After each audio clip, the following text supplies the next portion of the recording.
Hello, friends. Today is Thursday, October 29th, and everyone is digital today. Today we are going to start our new unit, which is informational writing. So we have two learning targets that we're going to focus on today. The first one is I can signal differing relationships by strategically using simple, compound, complex, and compound complex sentences. The second learning target is I can establish and maintain a formal style through word choice and sentence structure. So today, as you can tell, we are just focusing on types of sentences because we need to make sure that we have good sentence variety for when we write our actual informational writing. Okay, so our activating strategy, I want you to think about it. How can sentence variety impact your writing? Well, it can impact your writing in many different ways. For starters, it can definitely enhance your writing by keeping the reader entertained, right? I mean, who wants to read a informational piece of writing that contains all simple sentences? So we could say, I am in the 7th grade. I go to Osborne Middle School. Osborne Middle School has a basketball team. That's boring, okay? We don't want to do that. We want to make sure that we mix it up a little bit to keep the reader on their toes, all right? So step 2 is our mini lesson. So parts of a sentence. It's the first thing we need to look at. So a sentence must contain 3 important components. The first one is a subject. So the subject of a sentence is who or what the sentence is about.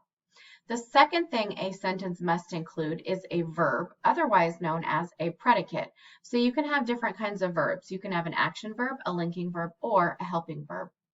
A very big tip is that the subject and the predicate or verb are almost always next to each other. So they are generally very easy to identify. And the third one is that a sentence must stand on its own. So that means that it has to be an independent clause. All right. So here's an example of a sentence. It says, Martha ate the hamburger quickly. So Martha is our subject because it tells who the sentence is about.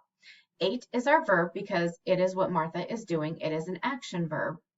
And the sentence, Martha ate the hamburger quickly, is independent. It can stand on its own. Okay, so we're going to be talking about hamburgers a lot today. So next we have build your own burger or sentence. So sentences are like hamburgers. You can have a basic hamburger, a double hamburger, or you can have a basic hamburger and select add-ons. So let's take a look at our sentence menu. So the first kind of sentence is a simple sentence, and it contains the bare minimum, okay? It is very, very simple.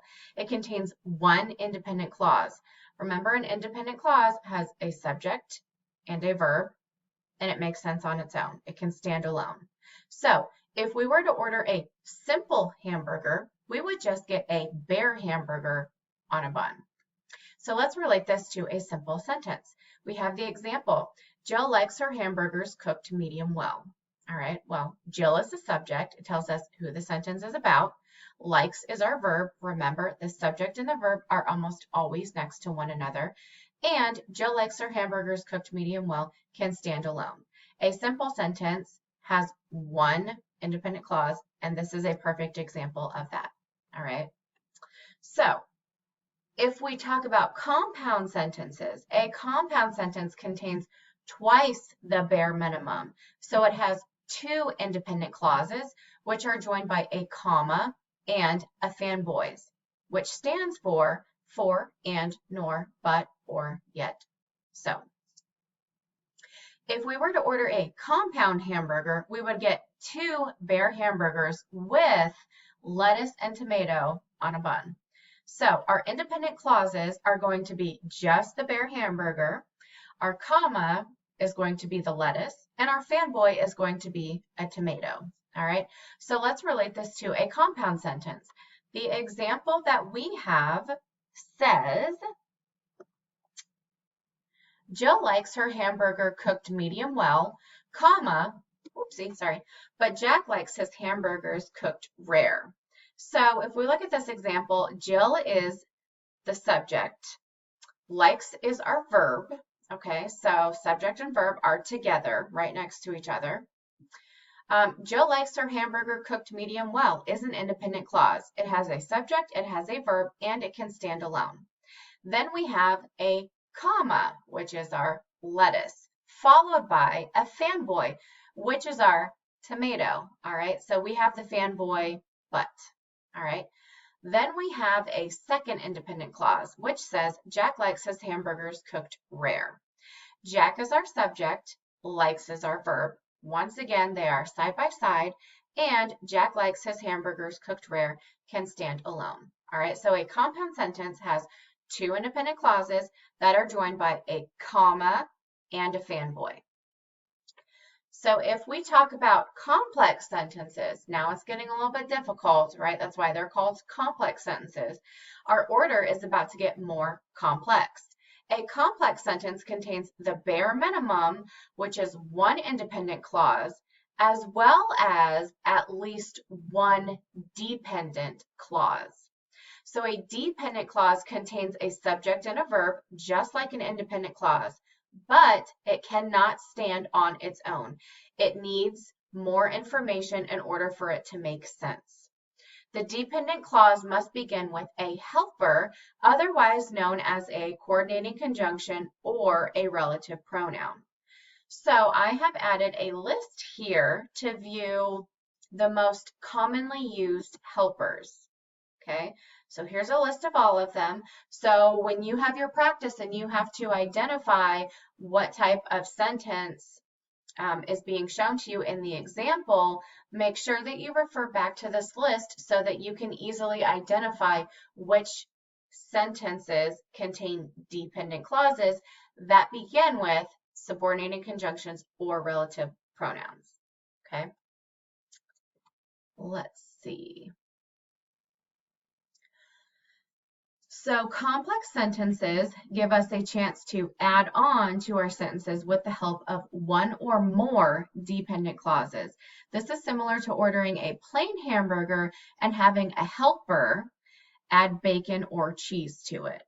So if we were to order a complex hamburger, we would get one bare hamburger, and with a helper, we could get at least one add-on. So our independent clause is our hamburger, plain hamburger. Our helper is our worker right here. And our dependent clause, remember, is our add-on, and that is the bacon. Okay, we have to pay more in order to get the add-on. Okay, so let's relate this to a complex sentence. Our example says, because she doesn't like juicy burgers, Mary likes her hamburgers cooked medium well. Our sentence starts with a dependent clause. Because is a helper word. It is a subordinating conjunction. And remember, helper words begin our dependent clauses. Okay, so because she doesn't like juicy burgers is a dependent clause. It does not make sense on its own. You need more information in order for it to make sense. Okay, remember that dependent clauses, just like independent clauses, have subjects and verbs. So she is our subject and doesn't is our verb. And once again, they are side by side. Okay, so if we look at the second part of our sentence, we have an independent clause. It says, Mary likes her hamburgers cooked medium well. Once again, Mary is the subject, likes is the verb. The subject and the verb are side by side. Okay, so this complex sentence, once again, has a dependent clause with a helper. It starts with a helper, and it also has an independent clause. Okay. So step 3 is your student practice. So I don't know, I'm just kind of curious. How does SpongeBob prepare his burgers? So now it's your turn to practice identifying simple, compound, and complex sentences. Hopefully SpongeBob can help you along the way. So practice your skills by going to joinmyquiz.com, and I need you to enter the code 02546600. Please make sure you enter your first and last name when you play. This is how I will take attendance and record your score. Remember that you have to do the work because we have to know that you are actually present for the day, okay? And then your step 4, very quickly, you are going to type one compound sentence below.